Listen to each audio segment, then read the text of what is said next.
నమస్తే SR7 TV news కి స్వాగతం. కాంగ్రెస్ ప్రభుత్వం ఇప్పటి వరకు ప్రజలకు చేసింది ఏమీ లేదు అంటున్న బీఆర్ఎస్ నాయకులు రావులపల్లి రాంప్రసాద్, మానే రామకృష్ణలు భద్రాద్రి కొత్తగూడెం జిల్లా చెర్ల మండలంలో గల స్థానిక బీఆర్ఎస్ కార్యాలయంలో మంగళవారం నిర్వహించిన అత్యవసర సమావేశంలో డివిజన్ నాయకులు రావులపల్లి రాంప్రసాద్, మానే రామకృష్ణలు పాల్గొని మాట్లాడుతూ కాంగ్రెస్ ప్రభుత్వంపై తీవ్ర స్థాయిలో మండిపడ్డారు. అధికారంలోకి వచ్చిన నాటి నుండి ప్రజా సంక్షేమాన్ని విస్మరించిందని ఆరోపించారు. రైతు బీమా అందక, యూరియా దొరకక అన్నదాతలు గోసపడుతున్నారని, భద్రాచలం నుండి పేరూరు వరకు ప్రధాన రహదారులు అధ్వానంగా తయారయ్యాయని విమర్శించారు. ముఖ్యంగా ఇసుక లారీల అడ్డగోలు నిలుపుదల వల్ల చెల్లం నుండి వెంకటాపురం ప్రయాణం నరకప్రాయంగా మారిందని, తాలిపేరు ప్రాజెక్టు నీటి విడుదలలో నిర్లక్ష్యం వహిస్తున్నారని దుయ్యబట్టారు. ఇప్పటికైనా ప్రభుత్వం ఇచ్చిన హామీలను నెరవేర్చాలని, లేని పక్షంలో ప్రజా సమస్యలపై బీఆర్ఎస్ పార్టీ తరఫున పెద్ద ఎత్తున పోరాటం చేస్తామని హెచ్చరించారు. ఈ కార్యక్రమంలో మండల కన్వీనర్ దొడ్డి తాతారావు, పవన్ కుమార్, అజీం, కాకి అనిల్, అంబోజు సతీష్ కుమార్ తదితర నాయకులు పాల్గొన్నారు. Reporting by SR7 TV news desk. రాష్ట్ర పార్టీగా రైతాంగ సమస్యలపై ప్రధానంగా నీరు ఎక్కడైతే ప్రాజెక్టులు ఉన్నాయో ఆ ప్రాజెక్టులు రాష్ట్ర పార్టీ మా కేటీ రామారావు గారు పర్యటన చేస్తున్నారు. అదేవిధంగా భద్రాచలం నియోజకవర్గానికి సంబంధించినటువంటి మనకు చెర్ల మండలంలో ప్రధాన ఇరిగేషన్ ప్రాజెక్టు తాలిపేరు మనందరికి తెలుసు. ఈ తాలిపేరు ప్రాజెక్టు మేజర్గా చెర్ల, దుమ్మగూడ రెండు మండలాలు దాదాపు 90% రైతాంగానికి నీళ్ళు ఇచ్చేటటువంటి పెద్ద ప్రాజెక్టు, అతి పెద్ద ప్రాజెక్టు. మరి ఇవాళ గత 6-7 మాసాల నుంచి, మే నెల నుంచి మేము చెప్తూనే ఉన్నాం బీఆర్ఎస్ పార్టీగా. గత సంవత్సరం కూడా ఈ ప్రాజెక్టు విషయంలో పెద్ద ఎత్తున కూడా ఆందోళన చేయడం జరిగింది. రెండు కాలువల్లో దాదాపు చాలా చోట్ల గండిబడి నీరు వృధాగా వెళ్ళిపోతూ గండిబడి చివరి స్థాయి ఆయకట్టు వరకు నీళ్ళు ఇచ్చే పరిస్థితి లేదు, అట్టం లేదు. కాబట్టి వాటిని మరమ్మతులు చేయాలని చెప్పేసి ఇరిగేషన్ శాఖ అధికారులకి, అట్లా జిల్లా ఉన్నతాధికారుల గారికి అందరికి కూడా చెప్పడం జరిగింది. మెమొరాండం కూడా సమర్పించడం జరిగింది.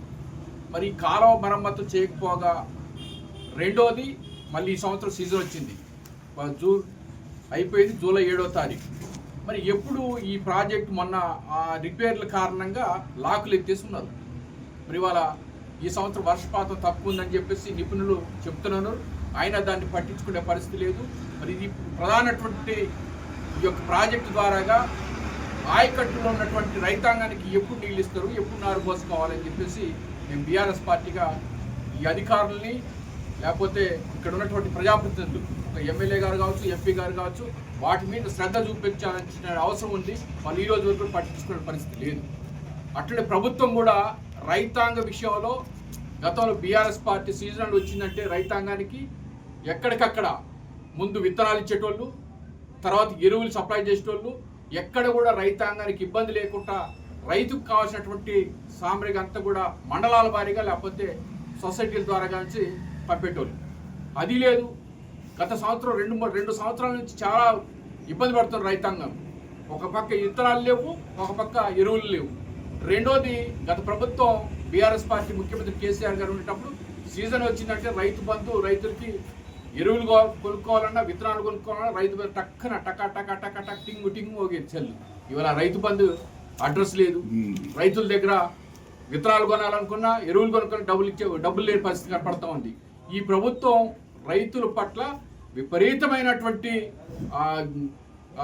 నష్టం చేసేటటువంటి అవలంబిస్తున్నటువంటి కాంగ్రెస్ పార్టీ, ముఖ్యమంత్రి రేవంత్ రెడ్డి గారు. రెండోది, స్థానిక సమస్యలకు వస్తే మనం చూసాం, ఇందాక రామప్రసాద్ గారు చెప్పినట్టు రోడ్ల విషయంలో ఇక్కడ ఉన్నటువంటి ఎంపీ గారు, ఎమ్మెల్యే గారు కోట్లాది రూపాయల నిధులు శాంక్షన్ చేసామని చెప్తున్నారు. మనం గత సంవత్సరం చూస్తున్నాం, భద్రాచలం మొదలుకొని మన నియోజకవర్గం చివరి వరకు, వాజేడు వరకు రోడ్లు 2 సంవత్సరాలు కాలం అయినా కానీ ఈ ప్రభుత్వం రోడ్లు పట్టించుకునే పరిస్థితి, ఎక్కడ తట్టమట్టికి పోసే పరిస్థితి లేదు. నిన్న కాంగ్రెస్ పార్టీ మన ఎంపీ బలరాం నాయక్ గారు, ఎమ్మెల్యే గారు భద్రాచలం ప్రెస్ మీట్ పెట్టారు. బీఆర్ఎస్ పార్టీ అప్పులు పాలు చేసిందంటే తెలంగాణ రాష్ట్రాన్ని మన ఎంపీ గారు అంటున్నారు. ఎస్, అప్పులు పాలు చేసిందనేటటువంటి మాటకి మేము సమాధానం చెప్తున్నాం మా ఎంపీ గారిని. ఇవాళ తెలంగాణ రాష్ట్రాన్ని కష్టపడి ఈ ప్రాంత ప్రజల యొక్క అభివృద్ధి కోసం తెలంగాణ రాష్ట్రం సాధించినటువంటి నాయకుడు, మహానాయకుడు కేసీఆర్ గారు. 10 ఏళ్ల పాటు అహర్నిశలు ఎక్కడ కూడా ఏ ఇబ్బంది లేదు. గ్రామ స్థాయిలో ఉన్నటువంటి గ్రామ పంచాయతీలు కావచ్చు, నూతనంగా అది పోయగూడెలంబడి కావచ్చు, తండాలు కావచ్చు, గ్రామ పంచాయతీలు చేసిండు నూతనంగా. ఇవాళ ఆ గ్రామ పంచాయతీలతో పాటు పరిపాలన సౌలభ్యంగా అందించినటువంటి నాయకుడు. అదేవిధంగా 33 జిల్లాలు ఏర్పాటు చేసినటువంటి నాయకుడు తెలంగాణ రాష్ట్రంలో. 33 జిల్లాలకి 33 కలెక్టరేట్లు సుందరవనంగా తీర్చినటువంటి నాయకుడు. అట్లనే మెడికల్ కాలేజ్, ప్రతి జిల్లాకు ఒక మెడికల్ కాలేజ్ ఇచ్చినటువంటి నాయకుడు కేసీఆర్ గారు. మరి అప్పు కాకపోతే ఏమవుతుందండి? ఇది అభివృద్ధి కాదా? అదేవిధంగా రైతులకి ఈరోజు దాదాపు 70,000 కోట్ల రూపాయలు రైతాంగానికి మరి రైతు బంధు ద్వారా కావచ్చు, రైతు బీమా ద్వారా కావచ్చు నిధులు ఇచ్చినటువంటి నాయకుడు కేసీఆర్ గారు.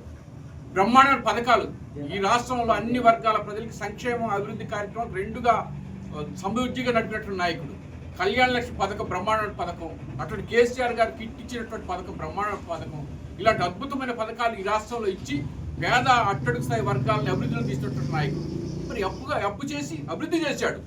ప్రత్యేక రాష్ట్రం కావాలి కొట్లాడినటువంటి నాయకుడు కేసీఆర్ గారు.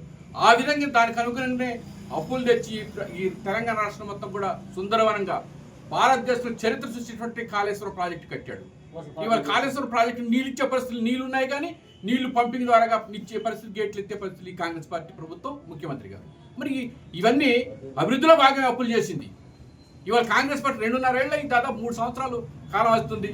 ఈ ప్రభుత్వం ఏది ఇన్ని 70,000 కోట్లు అప్పు చేశారట, ఎక్కడ కూడా అభివృద్ధి చేసే పరిస్థితి లేదు.